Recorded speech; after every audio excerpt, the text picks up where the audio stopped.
فرض کریں کہ انسانی دماغ کسی بہت ہی جدید کمپیوٹر کی طرح ہے۔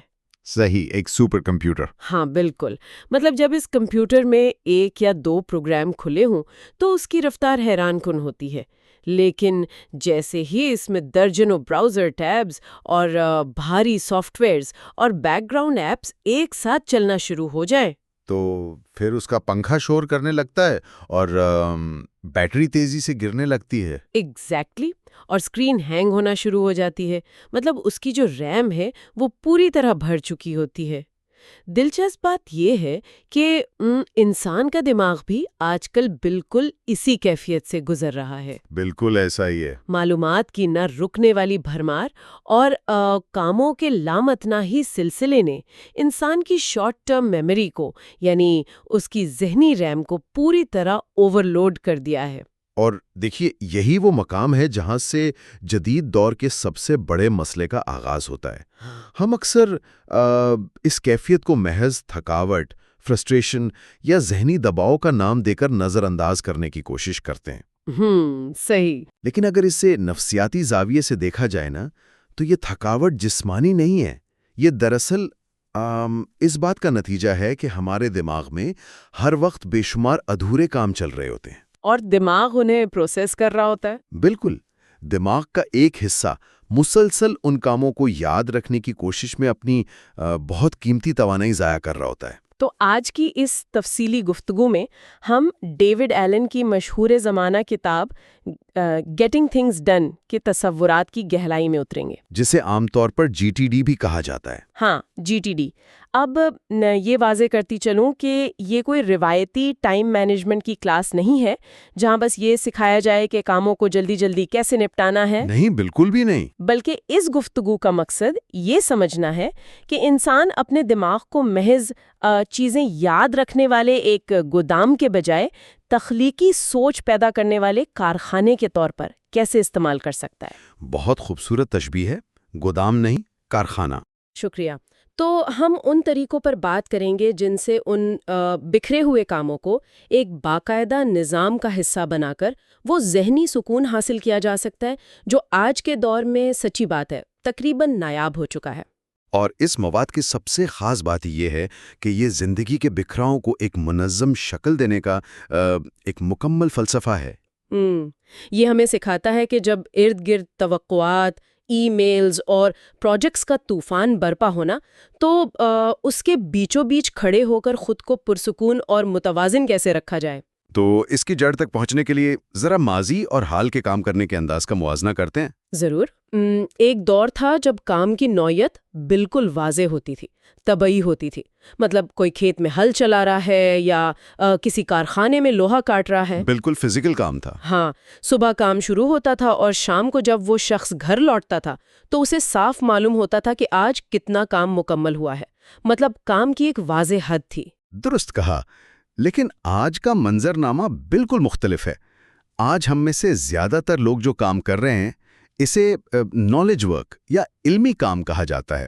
نالج ورک، ہاں۔ اور اس کام کا المیہ یہ ہے کہ اس کی کوئی سرحد نہیں ہے، کوئی واضح حد نہیں ہے، مطلب ایک پروجیکٹ ختم نہیں ہوتا کہ دوسرا شروع ہو جاتا ہے۔ بالکل، اور ای میلز کا سلسلہ رات گئے تک جاری رہتا ہے۔ ایگزیکٹلی، ہم دفتر سے نکل تو آتے ہیں لیکن سمارٹ فونز کی شکل میں پورا دفتر ہماری جیب میں ہوتا ہے۔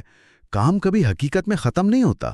ہاں، اور یہیں سے وہ اوپن لوپس جنم لیتے ہیں جن کا ڈیوڈ ایلن ذکر کرتے ہیں۔ یہ نامکمل کام ہماری ریم کو کیسے بھرتے ہیں۔ نفسیات میں اسے میں پڑھ رہی تھی، اسے زیگورنک ایفیکٹ بھی کہا جاتا ہے۔ جی، زیگورنک ایفیکٹ، جس کے مطابق ہمارا دماغ مکمل ہو جانے والے کاموں کی نسبت ادھورے کاموں کو زیادہ شدت سے یاد رکھتا ہے۔ بہت شدت سے۔ مطلب بجلی کا بل جمع کروانا ہے، فلاں کلائنٹ کو ای میل کا جواب دینا ہے، گاڑی کا ٹائر چیک کروانا ہے۔ یہ سب ادھورے کام دماغ کے پچھلے حصے میں مسلسل چلتے رہتے ہیں اور الرٹ بھیجتے رہتے ہیں۔ بالکل ایسا ہی ہے، اور دماغ یہ الرٹس اس وقت بھی بھیجتا ہے جب ہم عملی طور پر کچھ نہیں کر سکتے۔ جیسے رات کے وقت؟ ہاں، مثلا رات کو سوتے وقت اچانک یاد آئے گا کہ ارے بل جمع کروانا تھا۔ اب رات کے 2 بجے بل جمع تو نہیں ہو سکتا نا، لیکن دماغ اپنی توانائی ضرور خرچ کرے گا اس پریشانی میں۔ یہ تو بہت عام سی بات ہے۔ تو اس صورتحال سے نکلنے کے لیے مارشل آرٹس کا ایک بہت گہرا تصور پیش کیا گیا ہے کتاب میں، جسے مائنڈ لائک واٹر یا پانی جیسا ذہن کہتے ہیں۔ پانی جیسا ذہن سننے میں تو بہت فلسفیانہ لگتا ہے، لیکن اس کا عملی مطلب کیا ہے؟ دیکھیں، تصور کریں کہ ایک پرسکون تالاب ہے۔ اگر اس میں ایک چھوٹا سا کنکر پھینکا جائے تو پانی کا رد عمل کیا ہوگا؟ لہریں پیدا ہوں گی۔ ہاں، لیکن وہ بالکل اس کنکر کے وزن اور حجم کے برابر لہریں پیدا کرے گا، نہ اس سے زیادہ نہ کم، اور پھر فوراً اپنی اصل پرسکون حالت میں واپس آ جائے گا۔ اوہ، صحیح۔ انسانوں کا المیہ یہ ہے کہ وہ اکثر چھوٹی باتوں پر، جیسے کسی کی تلخ ای میل آ گئی، اس پر پہاڑ گرنے جتنا رد عمل دے دیتے ہیں۔ بالکل، سارا دن موڈ خراب رہتا ہے۔ اور بسا اوقات انتہائی اہم کاموں پر کوئی توجہ نہیں دیتے۔ تو پانی جیسا ذہن ہونے کا مطلب ہے کہ ہر چیلنج کو، چاہے وہ چھوٹا ہو یا بڑا ہو، بالکل اس کے حجم کے برابر رد عمل دیا جائے تاکہ فضول توانائی ضائع نہ ہو۔ اچھا، یہاں مجھے تھوڑا سا اختلاف ہے۔ جی بتائیں۔ مطلب یہ تصور سنہری ضرور ہے، لیکن ذرا حقیقت کی دنیا میں آئیں۔ جب ایک عام انسان کے سر پر سینکڑوں ای میل سوار ہوں، واٹس ایپ پر درجنوں پیغامات جواب کے منتظر ہوں، باس کل کی پریزنٹیشن مانگ رہا ہو، تو ایسے طوفان میں کوئی اپنے ذہن کو تالاب کی طرح پرسکون کیسے رکھ سکتا ہے؟ یہ تو عملی طور پر ناممکن لگتا ہے۔ یہ چیلنج بالکل بجا ہے، اور صرف مراقبہ کرنے یا گہرے سانس لینے سے یہ مسئلہ حل نہیں ہوتا۔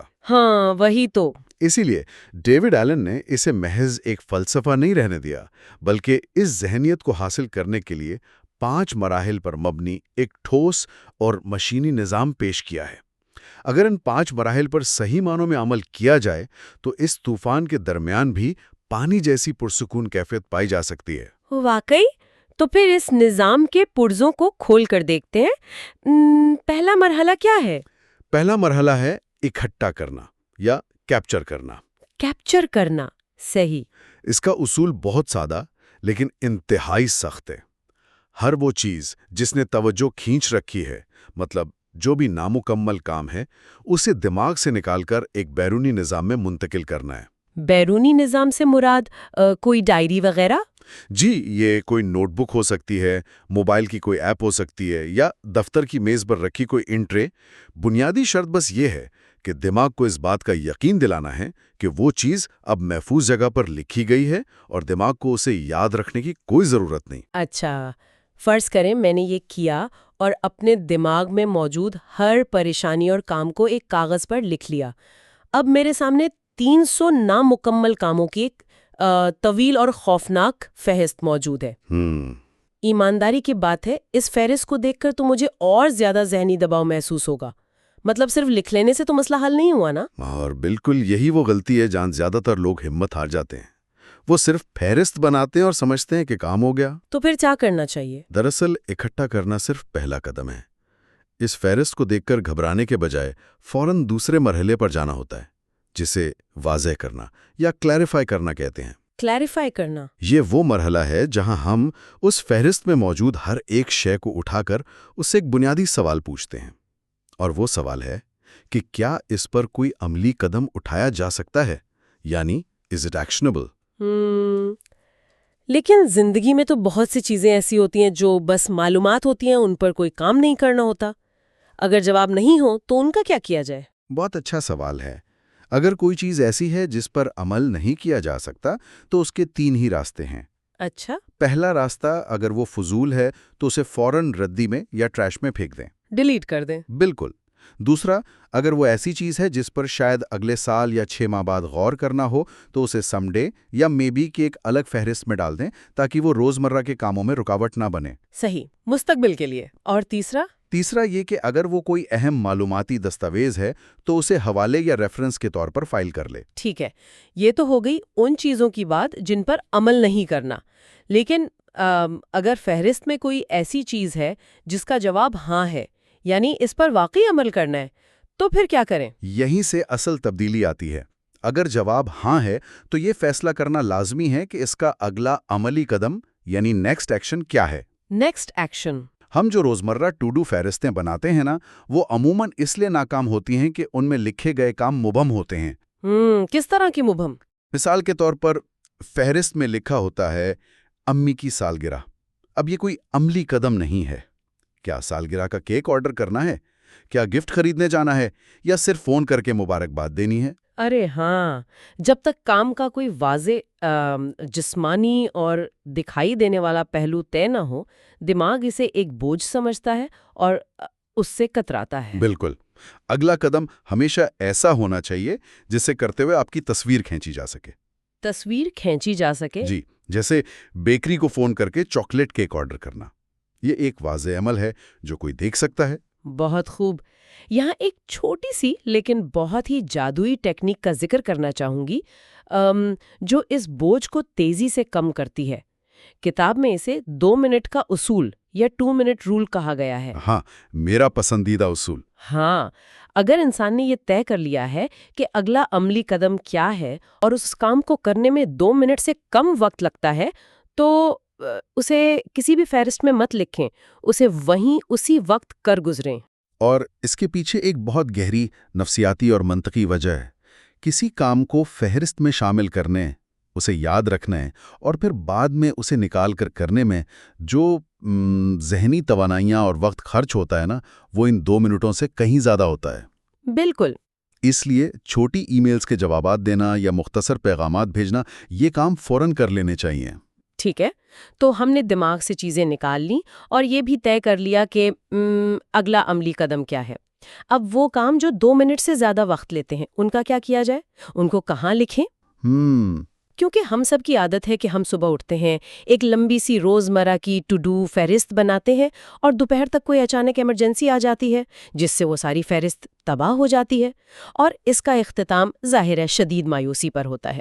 یہی وہ مقام ہے جہاں تیسرا مرحلہ یعنی منظم کرنا یا آرگنائز کرنا شروع ہوتا ہے۔ کتاب میں روایتی روزمرہ کی فہرستوں کو سختی سے مسترد کیا گیا ہے۔ مسترد کیا گیا ہے؟ تو پھر کیسے کریں؟ ڈیوڈ ایلن کا ماننا ہے کہ روایتی کیلنڈر کو ایک مقدس جگہ کے طور پر دیکھنا چاہیے۔ کیلنڈر پر صرف اور صرف وہ کام ہونے چاہیے جن کا کسی مخصوص دن یا وقت پر ہونا پتھر پر لکیر ہو۔ جیسے ڈاکٹر کی اپائنٹمنٹ؟ بالکل، ڈاکٹر کی اپائنٹمنٹ یا کسی کے ساتھ طے شدہ میٹنگ، ان کے علاوہ کوئی بھی عام کام کیلنڈر پر نہیں ہونا چاہیے۔ ایک سیکنڈ، تو پھر وہ سارے عام کام کہاں جائیں گے؟ اگر میں انہیں کیلنڈر پر نہیں لکھوں گی تو وہ تو کبھی مکمل ہی نہیں ہوں گے۔ انہیں نیکسٹ ایکشنز کی مختلف فہرستوں میں رکھا جاتا ہے اور ان فہرستوں کو ان کے سیاق و سباق یعنی کانٹیکسٹ کے لحاظ سے بانٹا جاتا ہے۔ کانٹیکسٹ؟ مثلاً ایک فہرست ان کاموں کی ہوگی جو صرف فون پر کال کر کے ہو سکتے ہیں، دوسری فہرست ان کاموں کی جو بازار جا کر کرنے والے ہیں۔ اچھا، لیکن آج کے دور میں جہاں ہم 2026 میں کھڑے ہیں، یہ سیاق و سباق کی بات تھوڑی پرانی نہیں لگتی؟ کیسے؟ مطلب اب تو میرا لیپ ٹاپ اور میرا اسمارٹ فون میرے ساتھ ہر جگہ موجود ہیں۔ میں گھر پر ہوں، کافی شاپ میں ہوں یا دفتر میں، میرے لیے تو ہر وقت ہر طرح کا کام کرنا ممکن ہے۔ کیا کانٹیکسٹ کا تصور اب ختم نہیں ہو گیا؟ یہ بہت زبردست مشاہدہ ہے آپ کا۔ واقعی آج کل جگہ یا لوکیشن کا سیاق و سباق اتنا اہم نہیں رہا، لیکن کانٹیکسٹ صرف جگہ کا نام نہیں ہے۔ آج کے دور میں سیاق و سباق ہماری توانائی اور آلات پر منحصر ہے۔ توانائی پر؟ وہ کیسے؟ مثلاً ایک فہرست ان کاموں کی ہو سکتی ہے جن کے لیے بہت زیادہ ذہنی توجہ درکار ہے، جیسے کوئی مشکل رپورٹ لکھنا۔ اسے ہم ہائی انرجی کانٹیکسٹ کہہ سکتے ہیں۔ صحیح۔ اور ایک فہرست ان کاموں کی جن انسان تھکا ہوا ہونے کے باوجود آسانی سے کر سکتا ہے، جیسے فائلیں ترتیب دینا یا بل ادا کرنا۔ یہ لو انرجی کانٹیکسٹ ہے۔ ارے واہ! اس طرح جب کسی کے پاس 15 منٹ کا فارغ وقت ہو اور وہ تھکا ہوا ہو تو وہ فوراً اپنی لو انرجی والی فہرست نکال کر کوئی کام مکمل کر سکتا ہے۔ کیا کمال کی وضاحت ہے! اس سے کام کرنے میں موجود جو ایک رکاوٹ ہوتی ہے وہ بالکل ختم ہو جاتی ہے۔ بالکل۔ لیکن ایک مسئلہ اب بھی ہے۔ ہم نے یہ سارا شاندار نظام بنا تو لیا، مگر چند ہفتوں بعد انسان اس نظام پر بھروسہ کھونے لگتا ہے، چیزیں ادھر ادھر ہونے لگتی ہیں۔ اور اسی لیے چوتھا مرحلہ رکھا گیا ہے جسے جائزہ لینا یا ریفلیکٹ کہتے ہیں۔ یہ دراصل ایک ہفتہ وار جائزہ ہے، ویکلی ریویو۔ اچھا۔ اگر کوئی ہفتے میں ایک بار اپنے اس پورے نظام کی گانٹھ چھانٹ نہیں کرتا نا تو انٹروپی کا اصول حرکت میں آ جائے گا۔ جس طرح ایک کمرے کو صاف نہ کیا جائے تو وہ بکھر جاتا ہے، ویسے ہی نظام بھی بکھر جائے گا۔ ہاں بالکل۔ جب دماغ دیکھتا ہے کہ بیرونی نظام میں پرانی اور غلط معلومات پڑی ہیں تو وہ فوراً اس نظام پر سے اپنا اعتماد اٹھا لیتا ہے اور دوبارہ خود چیزیں یاد رکھنے کی کوشش شروع کر دیتا ہے۔ یعنی ہفتہ وار جائزہ دماغ کو یہ یقین دلانے کے لیے ہے کہ فکر مت کرو، سب کچھ کنٹرول میں ہے۔ ایگزیکٹلی۔ یہ وہ وقت ہے جب کوئی فہرست نہیں بنانی، کوئی جائزہ نہیں لینا، بس کام کرنا ہے۔ لیکن اتنی ساری فہرستوں میں سے فیصلہ کیسے ہوگا کہ اس وقت کیا کرنا ہے؟ اگر پہلے 4 مرحلے ایمانداری سے طے کیے گئے ہیں نا، تو یہ فیصلہ کرنا کوئی اذیت نہیں رہتا۔ یہ فیصلہ 4 چیزوں کی بنیاد پر خود بخود ہو جاتا ہے۔ وہ 4 چیزیں کیا ہیں؟ انسان اس وقت کس کانٹیکسٹ میں ہے، اس کے پاس وقت کتنا ہے، توانائی کتنی ہے، اور اس کام کی ترجیح کیا ہے۔ یہ کوئی مشینی عمل نہیں، بلکہ جب نظام اپڈیٹڈ ہوتا ہے تو انسان کا وجدان یعنی انٹیوشن اسے خود بخود بتا دیتا ہے کہ اس لمحے کیا کرنا سب سے بہتر ہوگا۔ یہ تو روزمرہ کے چھوٹے کاموں کا حل ہو گیا، لیکن ہم سب کی زندگیوں میں کچھ بڑے پروجیکٹس بھی ہوتے ہیں۔ جی بالکل۔ مثلا گھر شفٹ کرنا، کوئی نئی ڈگری شروع کرنا، یا دفتر کا کوئی بڑا سالانہ ایونٹ۔ ان بڑے کاموں کے لیے ڈیوڈ ایلن نے ایک بڑا دلچسپ تصور دیا ہے، منصوبہ بندی کا فطری طریقہ یا دی نیچرل پلاننگ ماڈل۔ جی، یہ بہت اہم ہے۔ مسئلہ یہ ہے کہ جب ہم دفتر میں کسی بڑے پروجیکٹ کا سامنا کرتے ہیں تو ہم دباؤ میں آ کر نہایت غیر فطری اور پیچیدہ طریقے استعمال کرنا شروع کر دیتے ہیں، سافٹ ویئرز اور چارٹس میں الجھ جاتے ہیں۔ ہاں، حالانکہ ہمارا دماغ قدرتی طور پر ایک بہت ہی شاندار منصوبہ ساز ہے۔ بالکل۔ اس کو سمجھنے کے لیے نا روزمرہ زندگی کی ایک چھوٹی سی مثال لیتے ہیں۔ فرض کریں آج شام دوستوں نے باہر رات کا کھانا کھانے کا یعنی ڈنر کا ارادہ کیا ہے۔ اب ہم اس کے لیے کوئی پروجیکٹ چارٹر تو نہیں بناتے۔ ہمارا دماغ قدرتی طور پر کیسے کام کرتا ہے؟ سب سے پہلے وہ مقصد یا پرپز پوچھتا ہے۔ صحیح۔ ہم باہر کیوں جا رہے ہیں؟ کیا صرف بھوک مٹانی ہے یا کسی دوست کی سالگرہ منانی ہے؟ بالکل۔ اور جیسے ہی مقصد طے ہوتا ہے دماغ فوراً ایک تصور یا ویژن بناتا ہے۔ اگر صرف بھوک مٹانی ہے تو شاید ذہن میں کسی قریبی ڈھابے کا تصور آئے گا۔ ہاں، لیکن اگر سالگرہ ہے تو کسی کھلی فضا والے اچھے سے اطالوی ریسٹوراں کا تصور ذہن میں ابھرے گا۔ اور تصور بنتے ہی بغیر کسی کوشش کے ہمارا دماغ برین سٹارمنگ شروع کر دیتا ہے۔ کیا وہ ریسٹورانٹ کھلا ہوگا؟ بارش تو نہیں ہو رہی؟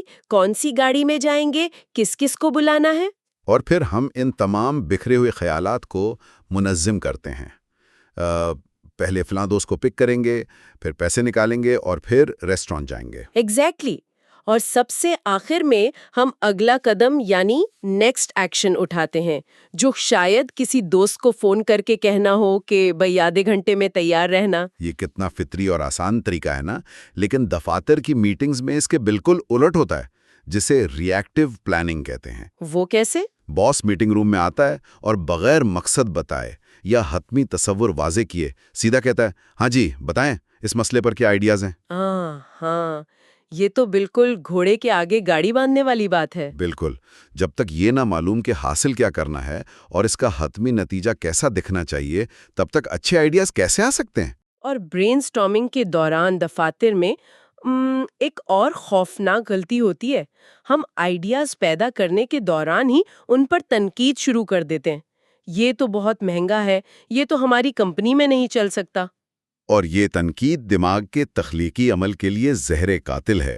برین سٹارمنگ کے اصولوں کے مطابق اس مرحلے پر خیالات کی تعداد پر زور ہونا چاہیے، معیار پر نہیں۔ مطلب کوانٹٹی پر، کوالٹی پر نہیں۔ جی، کوئی آئیڈیا برا نہیں ہوتا۔ اگر انسان خیالات پیدا کرنے والے حصے یعنی کریشن اور تنقید کرنے والے حصے یعنی ایڈیٹنگ، ان دونوں کو ایک ساتھ چلائے گا تو دماغ کنفیوز ہو جائے گا اور نئے خیالات آنا بند ہو جائیں گے۔ ہم نے خیالات اور نظام پر تو بڑی سر حاصل بحث کر لی، لیکن یہ سب ہوا میں نہیں ہو سکتا۔ اس پورے فلسفے کو زمین پر لانے کے لیے کچھ طبعی اور مادی چیزیں بھی درکار ہیں۔ بالکل۔ کیونکہ ہم کتنے ہی موٹیویٹڈ کیوں نہ ہو، اگر آلات اور جگہ مناسب نہ ہو تو ہم بہت جلد اپنی پرانی غیر منظم عادات کی طرف لوٹ جاتے ہیں۔ 100% درست۔ اس نظام کا پہلا مادی اصول یہ ہے کہ کام کرنے کی ایک مخصوص جگہ یا ورک سپیس ہونی چاہیے۔ یہ گھر کے ایک مخصوص کونا ہو سکتا ہے، دفتر کی میز ہو سکتی ہے، یا سفر کے دوران ایک مخصوص بیگ۔ صحیح۔ سب سے اہم بات یہ ہے کہ اس جگہ کو کسی اور کے ساتھ شیئر نہیں کرنا چاہیے۔ وہ ایک طرح کا کنٹرول روم ہونا چاہیے۔ اگر کوئی کام شروع کرنے کے لیے 10 منٹ تک اپنا پین، سٹیپلر یا چارجر ڈھونڈنا پڑتا ہے تو وہ معمولی سی رکاوٹ بھی دماغ کو کام ٹالنے پر مجبور کر دے گی۔ اس سلسلے میں مجھے ایک بڑی ہی دلچسپ اور کارآمد نفسیاتی ترکیب یاد آ رہی ہے۔ اسے کتاب میں دروازے کے سامنے چیزیں رکھنے کی ترکیب کہا گیا ہے، put it in front of the door trick. جی، یہ بہت کام کی چیز ہے۔ ہم سب جانتے ہیں کہ رات کے وقت ہمارا دماغ زیادہ باشعور اور منصوبہ ساز ہوتا ہے، جبکہ صبح سو کر اٹھنے کے بعد وہ قدرے سست اور کم عقل ہوتا ہے۔ ہاں، صبح صبح کچھ سمجھ نہیں آ رہا ہوتا۔ ہم کرتے یہ ہیں کہ اگر صبح کوئی اہم فائل یا چیز ساتھ لے جانی ہو تو ہم رات کو ہی اسے گھر کے مرکزی دروازے کے بالکل سامنے فرش پر یا اپنی گاڑی کی چابیوں کے اوپر رکھ دیتے ہیں۔ یہ دراصل ہمارے ہوشیار دماغ کی طرف سے ہمارے کم بیدار دماغ کے لیے بچھایا گیا ایک جال ہے۔ اس ترکیب کی خوبصورتی یہ ہے کہ یہ دماغ سے چیزیں یاد رکھنے کا بوجھ مکمل طور پر ہٹا دیتی ہے۔ بالکل، یہ ماحولیاتی ڈیزائن کی ایک بہترین مثال ہے۔ بے شک۔ اچھا، آلات کے حوالے سے آج کے اس جدید ڈیجیٹل دور میں جہاں ہر چیز کلاؤڈ پر موجود ہے، ڈیوڈ ایلن ایک بڑی پرانی سی چیز یعنی خودکار لیبلر یا لیبل میکر رکھنے پر بہت زور دیتے ہیں۔ کیا آج بھی کاغذات اور فولڈرز کو لیبل کرنا اتنا ضروری ہے؟ یہ محض صفائی کا معاملہ نہیں ہے، بلکہ اس کا گہرا تعلق ہماری نفسیات سے ہے۔